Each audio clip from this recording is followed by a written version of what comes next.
the person making your fingerprint jewelry dreams come true. Now, if instructions aren't really your thing, don't stress or get overwhelmed. I'm going to break it down for you in 3 simple steps. In your kit, you'll be provided with 3 red balls of wax. Simply warm up the wax, roll it into a little ball, and press your finger into the wax to take an impression. Have a good look.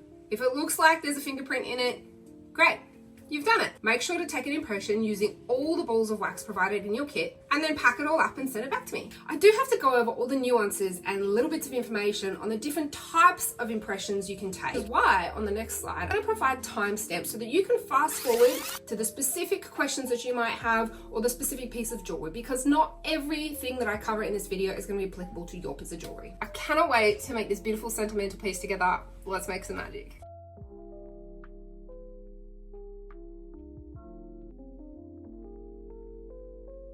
Here's a quick rundown of how the process works from here.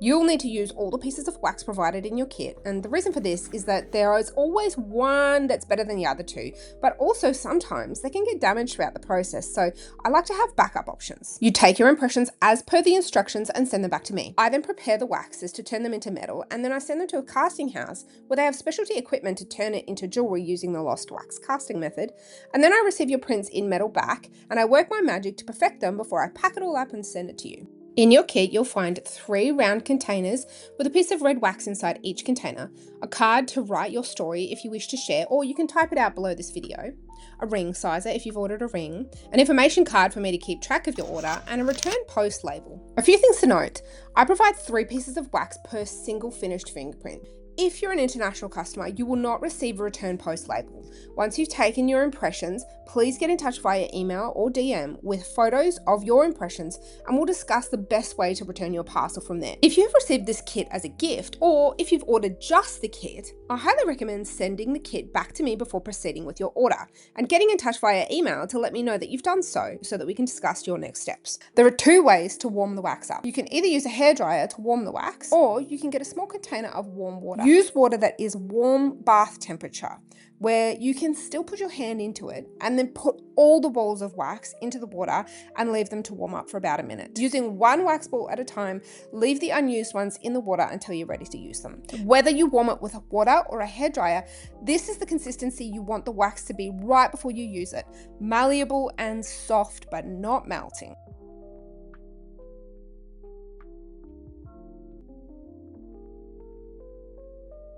Here's how you're going to do a single-sided impression.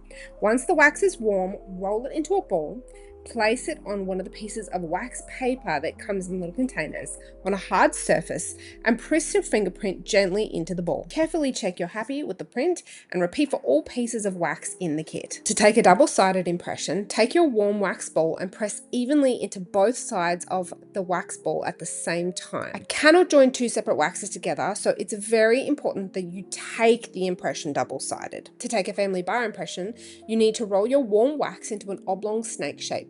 Keep in mind that the more fingerprints you want on the one piece, the longer it will need to be. Place it on one of the pieces of wax paper on a hard surface, and then from youngest to oldest, press each person's print along the length one at a time. And don't forget, if you're capturing a pet's impression, do theirs first, as it's often the hardest. For heart impressions, roll the warmed wax into a slightly oval shape. Place it on one of the pieces of wax paper on a hard surface, the oval in a vertical position. You want to make sure the first fingerprint is pressed slightly off center so that there is a bulge of wax to the other side of the fingerprint being taken. Then use the second fingerprint and press into this other side where the bulge of wax is. It should look something like this, but do keep in mind that I cut away some of the fingerprints to turn this into a heart shape, so make sure the best part of the print is towards the middle.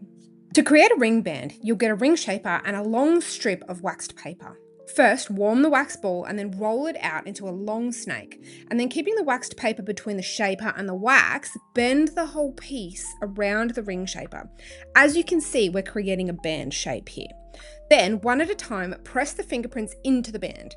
You can get creative here and press them in any direction you'd like, but keep in mind there will be a join, so it's not possible to have a fingerprint going all the way around. Make sure you keep this band shape when you put them back in the containers, and don't forget to use the ring sizer in your kit to get an accurate finger size. To take a pinky promise impression, you'll need to take your warmed piece of wax, roll it into a slightly oblong shape, and place it carefully against the crease on the inside of your pinky finger. Then do a pinky promise with your loved one, hooking fingers and squeezing the wax very gently between your fingers.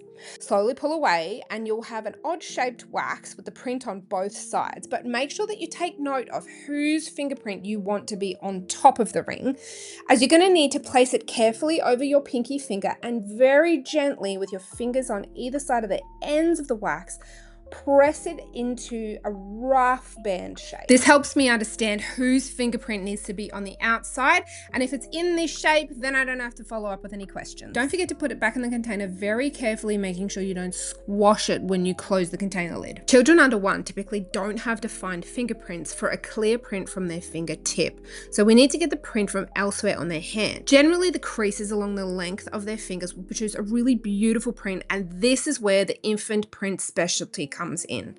This is still unique to them no matter their age, and this method has been used on babies born as young as 25 weeks old. This one pictured is from my own daughter when she was 11 days old. A spot on their hands or feet that you'd like to use, and with a warm ball of wax, press that part of their print into it with the waxed paper on the back so that your print doesn't transfer to the back. You can also use multiple fingers for tiny babies, palms, toes, knuckles, or even fingernails. Each of these steps are the exact same for pet impressions. Take your warm ball of wax and press it carefully into your pet's nose or paw. Make sure you use the wax paper on the back so you don't get your fingerprint on the other side of the print unless that's what you want. You can layer your prints. So to do this, you'll do oldest to youngest. The first person will take their fingerprint across the whole piece of wax. The second person will bring their fingerprint down a little bit and press in, and so on. You can do this with 3 to 4 people. You can also do this double-sided. For example, 2 parents press their fingerprints into each side of the ball of wax, and then each kid presses their fingerprints over the top of their parents' prints. And by doing this, you can get something that looks like this. You can also take fingerprints side by side. You simply press into the corners of the ball of wax one at a time, oldest to youngest.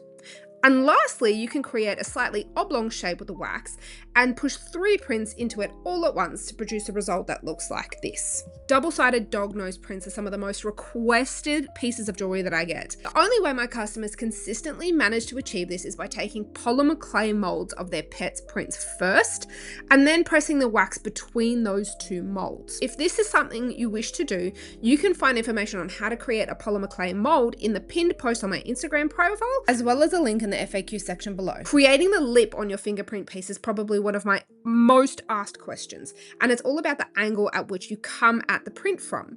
If your finger is perpendicular to the flat surface and the whole top of the wax ball, you will likely get a completely flat print. If you come at the wax from a 45-degree angle with your fingertips slightly lower than the center of the ball, then the wax has an opportunity to come up and over the edges of your fingertip. And this is how the lip is created. As you can see, it would be quite difficult to achieve with a double-sided print.